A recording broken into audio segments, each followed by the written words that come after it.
नमस्कार दोस्तों, मैं डॉक्टर द्वारका प्रसाद। मेरा पिछला वीडियो जो था वो डिफेंस मैकेनिज़्म पे था और डिफेंस मैकेनिज़्म में हमने फर्स्ट पार्ट कवर किया था।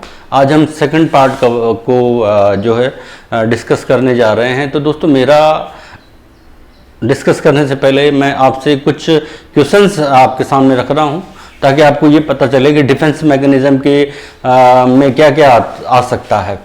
दोस्तों, मैं ये आपसे ये पूछना चाह रहा हूँ इस वीडियो के माध्यम से कि हम क्यों ये समझें कि एक पति जो है, हम जनरली ये देखते हैं कि बहुत सी जगह पर ये देखने सुनने को मिलता है कि एक पति अपनी वाइफ एक हस्बैंड जो है अपनी वाइफ पर उसके कैरेक्टर पर संदेह व्यक्त करता है।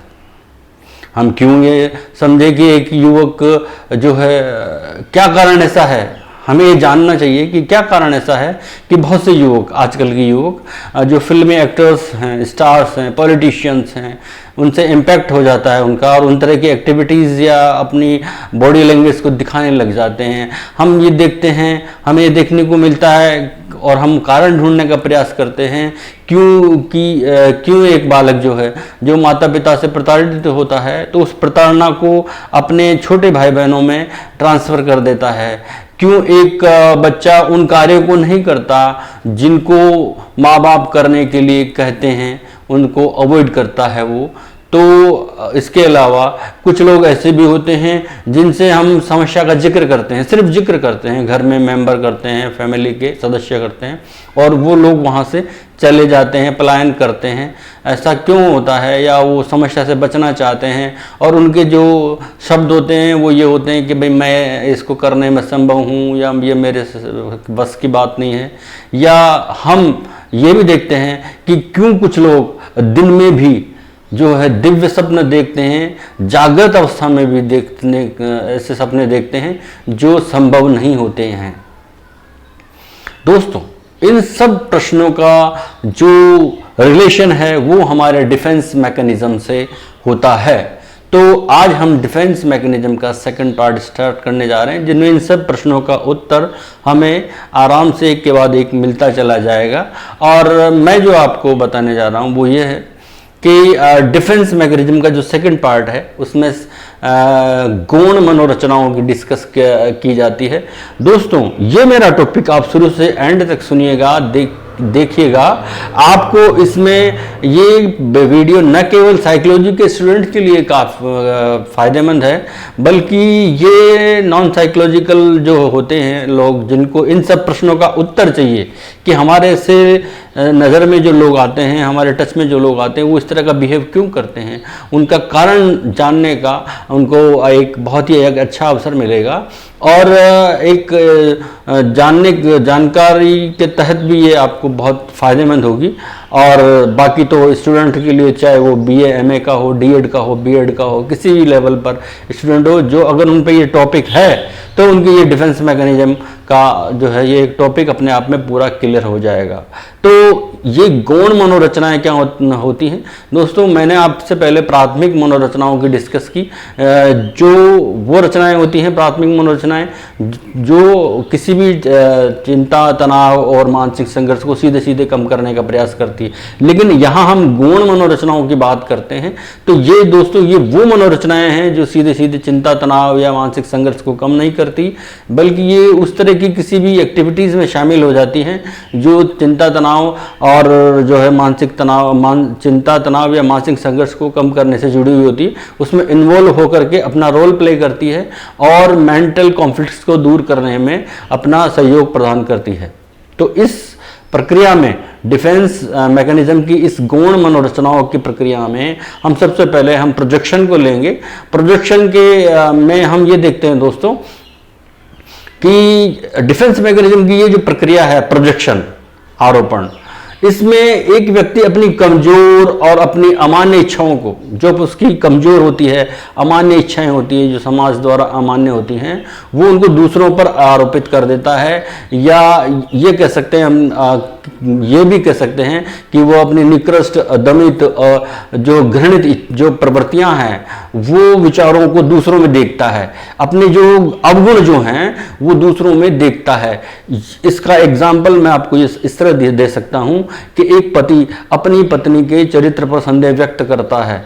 अगर हम उसको साइकोलॉजिकली हम उसको थेरेपी दें, उसको जानने का प्रयास करें कि वो रेगुलर ऐसा क्यों किया जा रहा है, हो सकता है कुछ केसों में ये बात सही भी हो कि चरित्र की संदेहता पाई जाए, लेकिन मैक्सिमम केसेस में ऐसा होता है कि वो संदेह तब व्यक्त करता है कि जब उसका स्वयं का अन्य स्त्रियों के प्रति वह आकर्षित रहता है, चारित्रिक रूप से उसका पतन हो रहा होता है, तो वह उस पतन को दूसरों पर आरोपित कर देता है और दूसरों में उसकी पत्नी आ जाती है, तो वह अपनी पत्नी के चरित्र पर संदेह व्यक्त करने लगता है। यह प्रोजेक्शन का अपने आप में एक उदाहरण है। इसके बाद दोस्तों हम इसकी दूसरी जो है प्रकार पर आते हैं, जिसको आइडेंटिफिकेशन कहते हैं या आत्मीकरण कहते हैं। दोस्तों डिफेंस मैकेनिज्म की इस प्रक्रिया में, आत्मीकरण में या आइडेंटिफिकेशन में, इस प्रक्रिया में व्यक्ति दूसरे व्यक्तियों के अनुरूप बनकर अपने जो मानसिक संघर्ष होते हैं उनको कम करने का प्रयास करते हैं या अपने ईगो को मानसिक संघर्ष से बचाते हैं। आपने देखा होगा जनरली हमारे सोसाइटी में, हमारे सामाजिक व्यवस्था में एक पुत्र जो है अपने पिता के अनुरूप व्यवहार करता है, उनकी तरह जीवन शैली अपनाता है। अगर वो सभ्य है तो सभ्य बनने का प्रयास करता है, नैतिकता का जो है पूरा रोल प्ले करता है, अनुरूप अपने पिता के अनुरूप कार्य व्यवहार करता है, यानी कि वो उनका आइडेंटिफिकेशन कर लेता है, आत्मीकरण कर लेता है।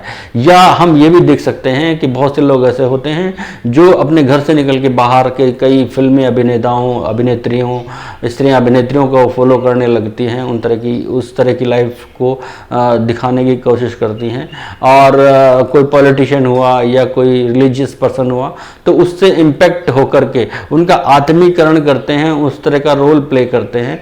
तो ये आत्मीकरण का एक उदाहरण हुआ कि क्यों एक युवक जो है अपने पिता या किसी अभिनेता या ये स्त्रियां अभिनेत्री की तरह का व्यवहार या जो है अपनी जीवन शैली को बना लेते हैं। ये आइडेंटिफिकेशन में कहते हैं होता है, इसको हम आत्मीकरण कहते हैं। जब हम तीसरे प्रकार में आते हैं तो उसे इंटरजेक्शन कहते हैं, जिसे अंतःक्षेपण कहते हैं दोस्तों। तो अंतःक्षेपण की ये जो प्रक्रिया है या डिफेंस मैकेनिज्म की जो ये प्रक्रिया है, इस प्रक्रिया में एक व्यक्ति जो है वो दूसरे के गुणों को स्वयं में देखता है, दूसरे के जो गुण होते हैं उनको स्वयं में देखता है। मतलब जो अच्छे गुण होते हैं, यहाँ दूसरे के जो अच्छे गुण हैं उनकी बात कर रहा हूँ मैं। हमने जब प्रोजेक्शन की बात की तो वहाँ अवगुणों की बात की थी, लेकिन यहाँ अंतःक्षेपण में जो है अच्छे गुणों की बात करते हैं। जैसे कोई व्यक्ति अपने आप को कोई बहुत अच्छा रिलीजियस पर्सन समझने की प्रयास करता है, बनाने की प्रयास करता है, या एक्टिंग स्टार की जो है फिल्म अभिनेता की तरह अच्छे अवगुणों को अपने आप में लाता है, उस तरह की जीवन शैली को प्रदर्शित करता है। तो ये इस तरह की वो प्रक्रियाएं इस अंतःक्षेपण के अंतर्गत निभाता है या करता है। इसके बाद दोस्तों इसकी जो चौथी प्रकार है वो है कंपनसेशन।